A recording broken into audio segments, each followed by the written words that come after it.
حضرت عمر ابن عاص رضی اللہ تعالیٰ عنہ،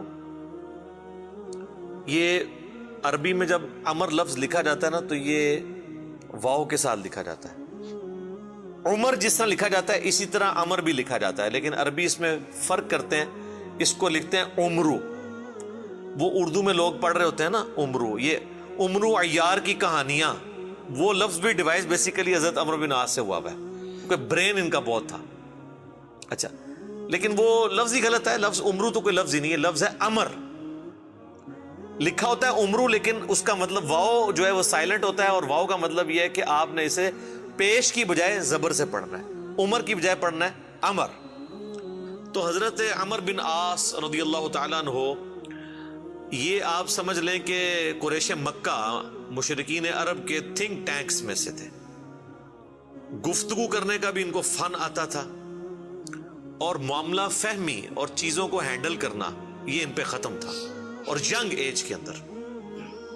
اس کا اندازہ آپ اس بات سے لگائیں کہ جب مسلمان ہجرت کر کے نجاشی کے پاس چلے گئے تو مشرکین عرب نے اپنا سفیر بنا کر جس شخص کو بھیجا کہ وہاں پہ جا کے ایک عیسائی بادشاہ سے مقدمہ لڑ سکے اور نعوذ باللہ مسلمانوں کو وہاں سے دوبارہ ملک بدر کروایا جائے، تو جس شخصیت کا انتخاب کیا وہ عمر بن عاص تھے۔ اس وقت ظاہر وہ مسلمان نہیں ہوئے تھے۔ بہرحال وہاں پہ پھر قرآن کی طاقت کام آئی۔ حضرت علی کے جو بھائی تھے جعفر بن ابی طالب، انہوں نے سورہ مریم کی جب تلاوت کی نجاشی کے دربار میں، بسم اللہ الرحمن الرحیم، یا زکریا انا نبشرک بغلام اسمه یحیی لم نجعل له من قبل سمیا قال ربی انا یکون لی غلام وكانت امرأتی عاقرا وقد بلغت من الكبر عتیا قال كذلك قال ربك هو علي هين۔ تو پھر اللہ تعالیٰ کی گفتگو کے سامنے بڑے سے بڑا بھی کوئی سفیر ہو، اس کی زبان کا اثر تو پھر ختم ہو جاتا ہے۔ تو نجاشی کی حالانکہ عمر بن عاص سے بڑی پرسنل دوستی بھی تھی، یہ بڑے ان سے تحفے بھی ان کے لیے لے کے گئے، وہ تحفے بھی اس نے واپس کر دیے۔ وقد خلقتك من قبل ولم تك شيئا قال رب اجعل لي آية قال آيتك ألا تكلم الناس 3 ليال سويا فخرج على قومه من المحراب فأوحى إليهم أن سبحوا بكرة وعشيا يا يحيى خذ الكتاب بقوة وآتيناه الحكم صبيا وحنانا من لدنا وزكاة وكان تقيا وبرا بوالديه ولم يكن جبارا عصيا وسلام عليه يوم ولد ويوم يموت ويوم يبعث حيا۔ اس نے کہا بھائی لے جاؤ، تم سونے کے اگینسٹ بھی ان کو تولو نا تو میں تب بھی تمہیں یہ واپس نہیں کروں گا، ٹھیک ہے۔ پھر زمین سے اس نے تنکا اٹھا کے کہا کہ یہ جو سورہ مریم میں حضرت عیسیٰ کا سٹیٹس آیا نا کہ وہ اللہ کے بندے تھے، والله ما عدا عيسى ابن مريم ما قلت هذا العقد، اللہ کی قسم عیسیٰ ابن مریم ایک تنکے کے برابر بھی اس سے زیادہ ان کا مرتبہ نہیں تھا جتنا تم نے بیان کیا ہے، یعنی اس میں ہم غلو نہیں کر سکتے کہ انہیں ڈیوینٹی میں کلیم کر دیں۔ یہ سمجھدار لوگ تھے، یہ وہاں سے مایوس ہوئے۔ اسی دوران صلح حدیبیہ بھی ہو چکی تھی، مسلمانوں کی پاور تسلیم ہو چکی تھی۔ تو حضرت خالد ابن ولید اور عمر بن عاص یہ دونوں بڑے جگری یار تھے، ایک بڑا بہترین پلانر تھا اور دوسرا بہت بڑا جنگجو تھا۔ تو صلح حدیبیہ کے بعد نا ان لوگوں کو اندازہ ہو گیا کہ اب اسلام کا گراف اوپر ہی جا رہا ہے، شرح صدر بھی ہو گیا۔ خالد ابن ولید کا ایک بھائی تھا ولید ابن ولید، وہ مسلمان پہلے ہی ہو چکا ہوا تھا۔ تو وہ بھی کچھ اثر تھا خالد بن ولید کے اوپر کہ وہ اتنا بزدل تھا، اور مسلمان ہونے کے بعد اتنا وہ طاقتور ہو گیا کہ اس نے مشرکین عرب کے قافلے لوٹنا شروع کر دیے۔ تو وہ اپنے دوستوں میں فخر کرتے تھے، حالانکہ ہے دشمن تھے لیکن کہتے تھے یار بہادر تھے، پھر نکلے نا میرا برا۔ یہ سارا کچھ نا عمر سیریز کے اندر انہوں نے فلمایا ہوا ہے۔ يضحكك ما حقه أن يبكيك؟ الوليد أخي الوليد ما علمت له عزما قبل اليوم. أجل والله إني لأنكر عمله وأفخر به. كيف يجتمعان؟ يجتمعان. تو حضرت عمر بن عاص جو ہیں وہ سمجھدار آدمی تھے. انہوں نے سمجھ لیا خالد بن ولید سے ملاقات ہوئی اور بائی چانس وہ حبشہ سے آ کے مدینہ شریف جا رہے تھے اسلام قبول کرنے, اور یہ مکے سے مدینے جا رہے تھے. خالد إنك والله عمرو. راستے میں ملاقات ہو رہی اور دونوں ایک دوسرے کو بتانے کے لیے تیار نہیں ہو رہے کس لیے جا رہے ہیں. لیکن پھر جب گپ شپ ہوئی تو اندازہ ہوا, تو حضرت خالد نے کہا کہ بھئی مجھے لگتا ہے کہ یہ اللہ کے پیغمبر ہیں, اللہ کی غیبی تائید ہے ان کے ساتھ. أجب أنت ما أخرجك يا أبا عبد الله. والله لقد استقام المنسم وإن الرجل لنبي أذهب إليه فأسلم. وذلك الذي أخدمني. تو عمر بن عاص کہتے ہیں کہ مجھے بھی لگتا ہے ایسے. تو پھر کیا ارادہ ہے؟ تو کہتے ہیں ہم ان کی بیعت کر لیتے ہیں, اسلام قبول کر لیں. تو پھر انہوں نے اسلام قبول کیا. پھر نبی علیہ السلام نے ان کے ساتھ بڑی شفقت بھی فرمائی. کئی ایک چھوٹی مہمات کے اوپر بخاری مسلم میں آتا ہے کہ عمر بن عاص کو آپ نے کسی ایک خاص لشکر کا امیر بھی بنا کے بھیجا. اور پھر سیدنا عمر کے دور میں جنگ یرموک کے اندر بھی یہ جو بڑے بڑے چند کمانڈر جو تھے حضرت ابو عبیدہ ابن جرح کے ساتھ, ان میں عمر بن عاص بھی شامل تھے. جنگ یرموک انہوں نے لڑی ہوئی ہے, رومن امپائر کے خلاف جو فیصلہ کن جنگ تھی. اس کے بعد پھر جب مصر کے فتح کرنے کی باری آئی تو مصر کے اوپر تو حضرت عمر بن عاص کو ہی بھیجا تھا حضرت عمر نے. تو یہ فاتح مصر بھی ہیں. سعد ابن ابی وقاص فاتح ایران ہیں اور یہ ہے فاتح مصر. اور جنگ یرموک میں بھی ابو عبیدہ ابن جرح کے ساتھ یہ رہے ہیں رضی اللہ عنہم اجمعین وعلیہم السلام اجمعین. تو یہ ان کی زندگی کے اندر یہ اتار چڑھاؤ والا معاملہ رہا. لیکن پھر وقت گزرنے کے ساتھ پھر بعض اوقات انسان کے اوپر ایسے معاملات زندگی میں آ جاتے ہیں. ہم کیوں بار بار بات کرتے ہیں کہ ربنا لا تزغ قلوبنا بعد اذ ہدیتنا وہب لنا من لدنک رحمہ انک انت الوہاب. آمین. ڈر تو لگا رہنا چاہیے ہر وقت. وہ مشہور حدیث جو بخاری اور مسلم دونوں میں ہے, میں یقین کریں جب بھی وہ حدیث پڑھتا ہوں نہ کانپ اٹھتا ہوں. عقبہ بن عامر کہتے ہیں کہ نبی علیہ السلام نے اپنی وفات سے 1 مہینہ پہلے غزوہ احد کے شہداء کے قبرستان میں جا کے نماز جنازہ پڑھی اور وہیں پر ہمیں خطبہ دیا. اچھا, اس حدیث کے اینڈ پہ بڑے دردناک الفاظ ہیں. عقبہ بن عامر کہتے ہیں یہ آخری دفعہ میں نے نبی علیہ السلام کا دیدار کیا تھا, اس کے بعد میں نے حضور کو کبھی نہیں دیکھا. عقبہ بن عامر کہتے ہیں یہ والا جو خطاب ہوا تھا غزوہ احد کے شہداء کے اوپر, تو اس میں آپ علیہ السلام نے فرمایا کہ دیکھو مجھے اپنے بعد تم سے یہ خطرہ نہیں ہے کہ تم شرک میں مبتلا ہو جاؤ, مگر مجھے ڈر ہے کہ تم دنیا کے مال میں پھنس جاؤ گے, پھر ایک دوسرے کو قتل کرو گے جس طرح اگلی قوموں نے کیا, اور تم بھی تباہ و برباد ہو جاؤ گے جس طرح اگلے. یہ پچھلے دنوں میری ایک ویڈیو بھی ریکارڈ ہوئی ہے, مجھے تم سے شرک کا خدشہ نہیں. یہ حصہ نکالا ہوا اس میں سے. سر اس حدیث میں جو سوز و گداز تھا وہ آپ کو سمجھ ہی نہیں آیا وہ کیا تھا. بخاری مسلم کے الفاظ ہیں. عقبہ بن عامر کہتے ہیں رسول اللہ ہم سے یوں گفتگو کر رہے تھے جس طرح آپ مردوں اور زندوں دونوں کو الوداع کہہ رہے ہیں, اور آپ فرمایا کہ میں اس وقت بھی اپنا حوض کوثر سامنے دیکھ رہا ہوں. یعنی اللہ تعالیٰ نے آپ کو وہ سب کچھ سامنے دکھا دیا, اور میں تمہارا پیش رو ہوں, میں آگے جا رہا ہوں, تم نے میرے پیچھے آنا ہے. آپ ڈرا رہے تھے. تو اور وہی ہوا کہ نبی علیہ السلام کی وفات کے بعد پھر دنیا کی محبت کے غلبے کی وجہ سے بنو امیہ نے جو کام کیے, اور پھر جنگ جمل صفین اور نہروان, یہ ایک دردناک چیز ہے. یوٹیوب پہ میری کئی ایک ویڈیوز اس کے اوپر ریکارڈنگ ہے. اس حدیث میں بہرحال یہ آپ چیز نوٹ کریں کہ نبی علیہ السلام نے یہ خطبہ مسجد نبوی میں دینے کی بجائے قبرستان میں کیوں دیا ہے؟ اس کی 2 ریزنز تھی. اس لیے کہ وہ قبرستان تھا غزوہ احد کے میدان میں, جہاں پر ایک واضح فتح مال غنیمت سمیٹنے کی وجہ سے شکست میں بدل گئی تھی. حالانکہ رسول اللہ موجود تھے, لیکن دنیا کی محبت کا تھوڑے سے غلبے نے رسول اللہ کی موجودگی کی بھی پرواہ نہیں کی اللہ نے، اور فتح کو شکست میں بدل دیا۔ تو آج تو رسول اللہ موجود بھی نہیں ہے، ہمیں آپ کی دعاؤں کا بھی وہ حصہ نہیں ہے جو صحابہ کو نصیب تھا صلی اللہ علیہ وآلہ وسلم رضی اللہ عنہم اجمعین۔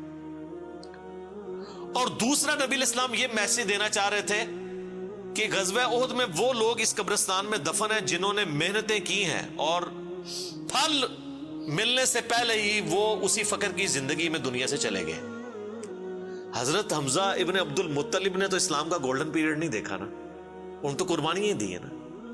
آپ اس سے اندازہ لگائیں، یہ میرا اجتہاد ہے اور یہ درست ہے کہ اگر رسول اللہ کی وفات کے وقت حضرت حمزہ زندہ ہوتے تو پہلے خلیفہ وہ بنتے، کیونکہ غزوہ بدر اور احد کے اندر نبی علیہ السلام نے آرمی چیف ان کو بنایا تھا، ابو بکر عمر عثمان و علی ان کے انڈر تھے۔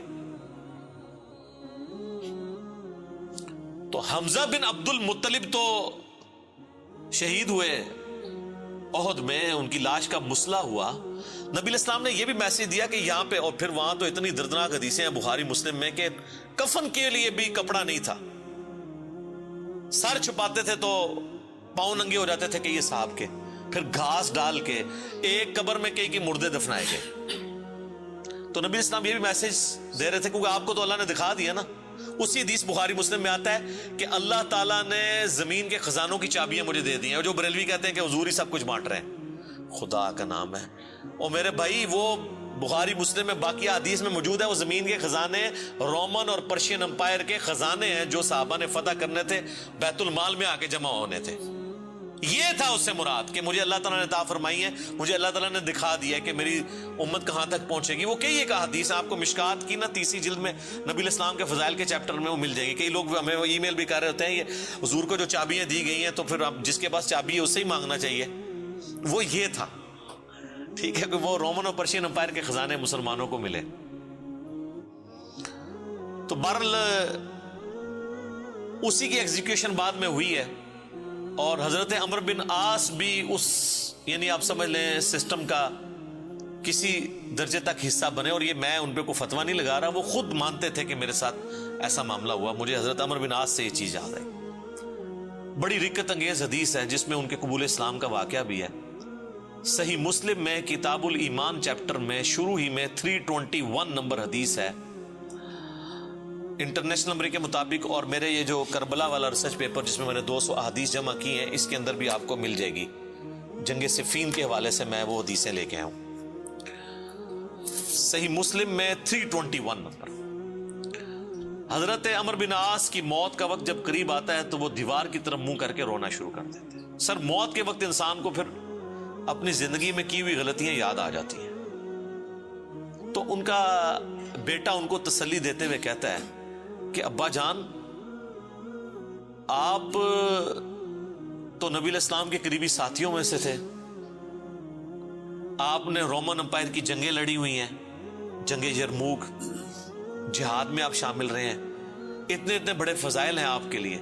تو حضرت عمر بن عاص اسے ٹوکتے ہیں، وہ کہتے ہیں کہ تم نے ایک فضیلت تو چھوڑ دی جو سب سے بھاری تھی ہمارے نزدیک، یعنی صحابی ہونے سے بھی بھاری فضیلت اس اعتبار سے، اور وہ ہے اس بات کی گواہی دینا کہ اللہ کے سوا کوئی معبود نہیں اور محمد اس کے رسول ہیں صلی اللہ علیہ وآلہ وسلم۔ تو انہوں نے کہا تم نے یہ چیز چھوڑ دی ہے، اصل چیز تو یہ ہے، ہاں جب یہ چیز حاصل ہو جائے پھر صحابی ظاہر ہے ایک بہت بڑی فضیلت ہے، لیکن صحابی بنتا ہی وہ ہے جو پہلے اس کلمے کا اقرار کرے۔ تو کہتے ہیں کہ اب وہ بیٹے کو وجہ بتاتے ہیں اپنے رونے کی، کہتے ہیں کہ بیٹا ایک وہ وقت تھا کہ مجھے رسول اللہ سے بڑی دشمنی تھی، نعوذ باللہ، اور میری زندگی کی سب سے بڑی خواہش تھی کہ اگر رسول اللہ صلی اللہ علیہ وآلہ وسلم کے بارے میں مجھے کوئی موقع ملے تو میں انہیں قتل کر دوں، نعوذ باللہ۔ میرا دل ان کے بغض سے بھرا ہوا تھا۔ اے میرے بیٹے، اگر میں اس وقت مر جاتا تو سیدھا جہنم میں جاتا، لیکن پھر اللہ تعالیٰ نے میرا سینہ اسلام کے لیے کھول دیا، رسول اللہ صلی اللہ علیہ وآلہ وسلم کی محبت میرے دل میں جاگزی ہوئی، اور وہ کہتے ہیں پھر مجھے اس دنیا میں رسول اللہ سے بڑھ کر کوئی محبوب نہیں تھا صلی اللہ علیہ وسلم۔ اور کہتے ہیں میرے بیٹے پوری زندگی نبی علیہ السلام سے مجھے محبت اور عقیدت کا وہ لیول تھا کہ میں نے کبھی بھی آنکھ بھر کے حضور کے چہرے کی طرف نہیں دیکھا، اور اگر تم مجھ سے پوچھو نا کہ میں حضور کے چہرے کے خد و خال بیان کروں تو نہیں کر سکتا. میں نے زندگی میں حضور کی ادب کی وجہ سے کبھی آپ کے چہرے کو نگاہ بھر کے بھی نہیں دیکھا. اوئے ہائے ہائے. اور کہتے ہیں میرے بیٹے میں اس وقت مر جاتا تو سیدھا جنت میں جاتا جب میں نے اسلام قبول کر لیا. اور پھر وہ ساتھ بتاتے ہیں, کہتے ہیں میں جب اسلام قبول کرنے کے لیے گیا تو نبی علیہ السلام نے اپنا دایاں ہاتھ آگے بڑھایا تو میں نے بھی آگے بڑھا کے پیچھے کھینچ لیا, اور میں نے کہا یا رسول اللہ پہلے مجھے گارنٹی دیں کہ میرے پچھلے سارے گناہ معاف ہوں جو میں نے اسلام کے خلاف کیے ہیں.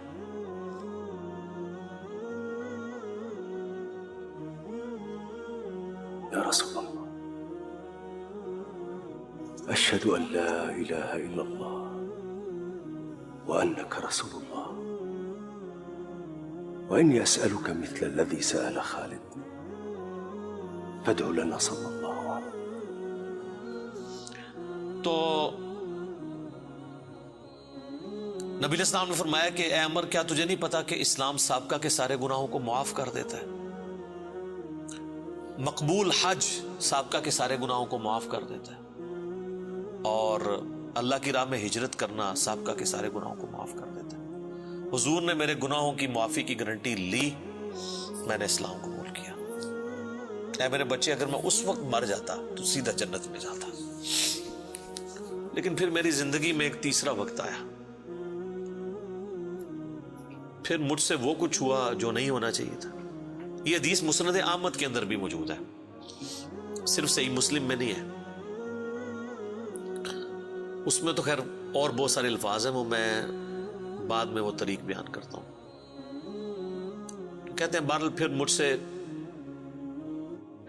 جو کچھ ہوا, اب میں اللہ سے امید کرتا ہوں کہ اللہ تعالیٰ مجھے معاف کرے گا, آمین. جب میں مر جاؤں تو میری قبر کے ساتھ, میری لاش کے ساتھ, میت کے ساتھ کوئی آگ نہیں ساتھ لے کر جانی, اور نہ کوئی نوحہ کرنے والی عورت ساتھ لے کے جانی ہے. اور مجھے دفنانے کے بعد میری قبر کے اوپر پانی چھڑک دینا, جس طرح نبی علیہ السلام کی سنت ہے کہ آپ دفنانے کے بعد پانی چھڑکتے تھے. اور اس کے بعد میری قبر پہ اتنی دیر موجود رہنا جتنی دیر ایک اونٹ کو نہر کر کے اس کا گوشت تقسیم کیا جاتا ہے, یعنی کم از کم 2 گھنٹے تک, تاکہ میں اپنی قبر سے مانوس ہوں اور دیکھو میں اللہ کے بھیجے ہوئے فرشتوں کو پھر کیا جواب دیتا ہوں. یعنی اس سے حضرت عمر بن عاص نے یہ بھی عقیدہ دیا کہ اسی زمینی قبر کے اندر حساب و کتاب ہوتا ہے, لیکن اس کو کوئی دیکھ نہیں سکتا. یعنی اگر ایگزیکٹ آپ کیمرہ فٹ کر دیں تو یہ جو کیپٹن عثمانی برزخی گروپ جو لوگ کہتے ہیں نا وہ کہیں اور قبر ہوتی ہے, تو حضرت عمر بن عاص کا یہ عقیدہ نہیں تھا. یہ حدیث ان کے گلے کا کانٹا ہے, جب وہ ہم پیش کرتے ہیں وہ کہتے ہیں عمر بن عاص کا تو ذہنی توازن آخری وقت میں بگڑا ہوا تھا, وہ تو بہکی بہکی باتیں کر رہے تھے, کیونکہ ان کے لیے تو وہ جو بھی باتیں حضرت علی کی فیور میں جائیں وہ بہکی بہکی ان کو لگتی ہیں نا. میں کہتا ہوں ان کا دماغ جتنا موت کے وقت کام کیا ہے نا پہلے نہیں کیا تھا, کیونکہ وہ تو اس وقت ہی ان کو احساس ہوا ہے. اس طرح کو پوری اپنی لائف سٹوری سناتا ہے جس کا دماغ چلا ہوا ہو, کدھر سے شروع ہے اور کدھر تک پہنچا ہے. اچھا یہ حدیث مسند احمد میں بھی آتی ہے, اس میں جو ہے نا الفاظ ہیں کہ وہ گھبراہٹ کی وجہ سے نا دیوار کی طرف منہ کر کے روتے ہیں. تو ان کا بیٹا جب پوچھتا ہے کہ کیا آپ موت کے خوف کی وجہ سے رو رہے ہیں, وہ کہتے ہیں میں موت کی وجہ سے نہیں رو رہا, میں رو رہا ہوں اس بات کو کہ مرنے کے بعد میرے ساتھ کیا بنے گا, موت کے بعد آنے والے حالات کے بارے میں. یہی تو سر ہم آپ کو کہہ رہے ہیں کہ مرنے سے پہلے اے مسلمان کر لے اس پہ غور, کتابوں کا خدا اور ہے, بابوں کا خدا اور. اچھا ایک اور طریقہ ہے مسند امام احمد میں اس کے ساتھ ہی کہ موت کے وقت جب انہیں گھبراہٹ ہوتی ہے نا تو وہ دیوار کی طرف منہ کر کے زاروں قطار روتے ہیں. تو ان کا بیٹا کہتا ہے کہ ابا جی آپ رو رہے ہیں, آپ کو تو نبی علیہ السلام اتنی محبت کرتے تھے, آپ کو ذمہ داریاں دیتے تھے, آپ نے جنگیں لڑی, آپ نے رومن امپائر کے خلاف جنگ یرموک لڑی, تو حضور کو تو آپ کو بڑی اہمیت دیا کرتے تھے. سر اس پہ آپ ذرا جواب سنیں عمر بن عاص کا.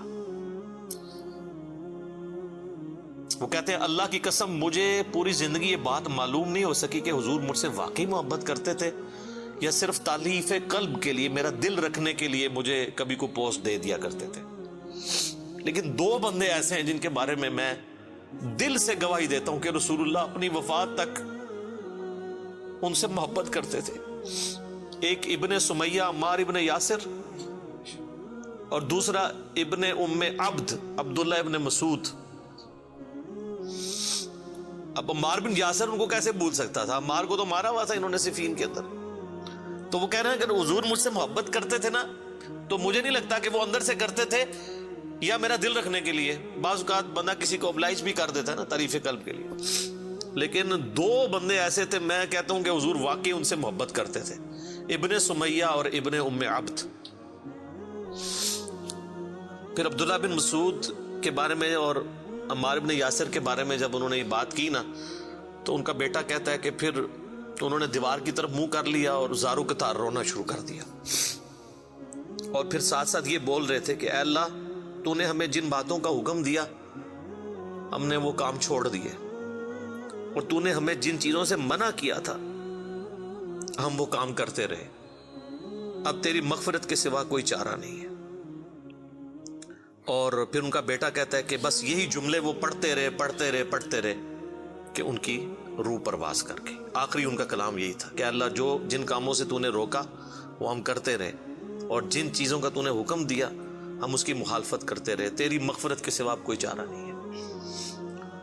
تو اسی حدیث میں الفاظ ہیں کہ وہ جو میں نے بتایا مسند احمد والی جو حدیث ہے کہ میری زندگی میں جو 3 پیریڈ آئے، اس میں انہوں نے پھر تیسرا کہا کہ پھر میں حکومتی معاملات میں، بادشاہت کے معاملات میں پڑ گیا. صحیح مسلم میں تو ایمبیگوس الفاظ سے، مسند احمد والے طریق میں ہے کہ میں بادشاہت سے جا ملا، یعنی وہ ملوکیت والا وہ جو معاملہ تھا وہ اسی کو ہی رو رہے تھے.